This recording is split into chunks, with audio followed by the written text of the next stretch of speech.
dito. Ito yun. Mga aso kong mga Martin. Yan. Ito yung bahay namin.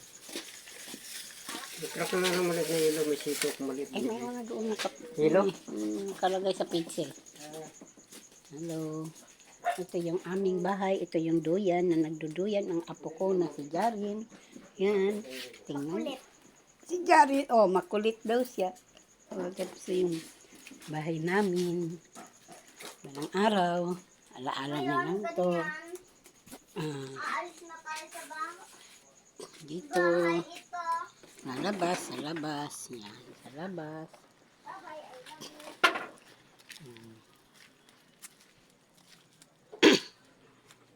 Ito yung mga labas ng aming bahay. Ito yung bahay namin. Ito yung paligid. Ito yung kapitbahay ko.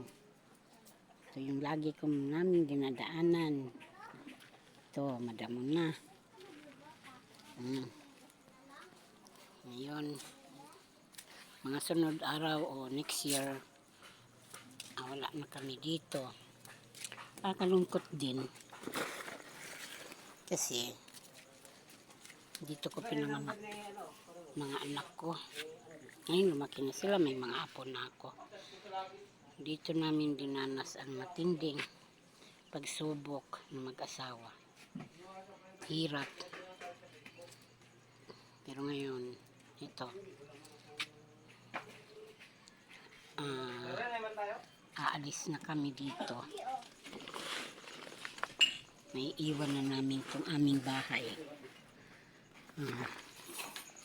Dati, yung bahay namin maliit lang kubo.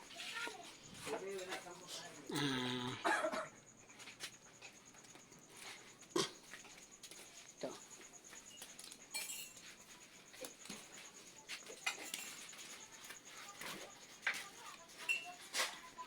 Medyo maluwang.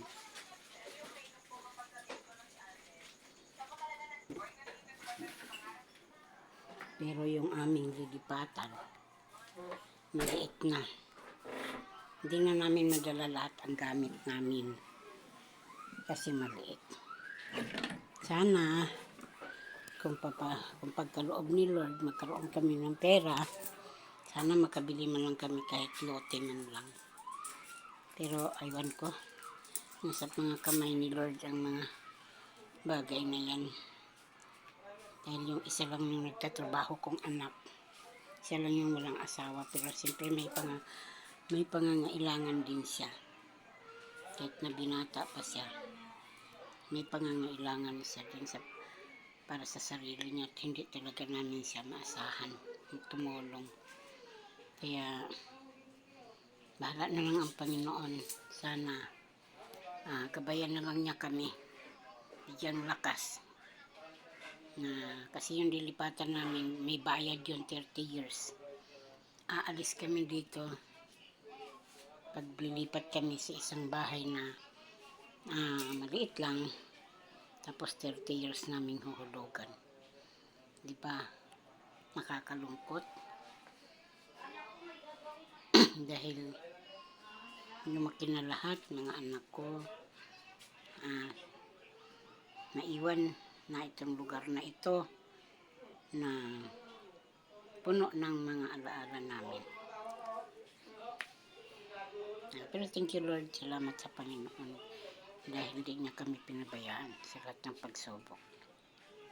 Sana hanggang doon sa lilipatan namin, andyan pa rin kasama namin ang Diyos.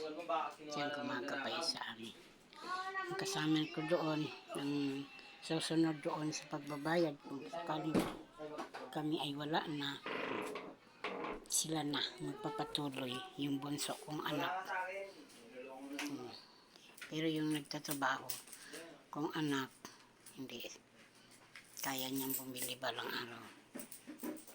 Dahil may trabaho siya na maayos. Dahil nakapagtapos siya mag-aral. Nasa depende na lang sa bunso kong anak kung anong pagkaloob sa kanila ng Diyos. Kaya salamat sa mga panonood nyo. Sana hanggang doon samahan nyo ako. Magsama-sama pa rin tayo. Mga kalods, mga ka-creator, mga ka-content. Sana samahan nyo ako lang. Magsama-sama pa rin tayo. Walang iwanan. Thank you. Bye-bye.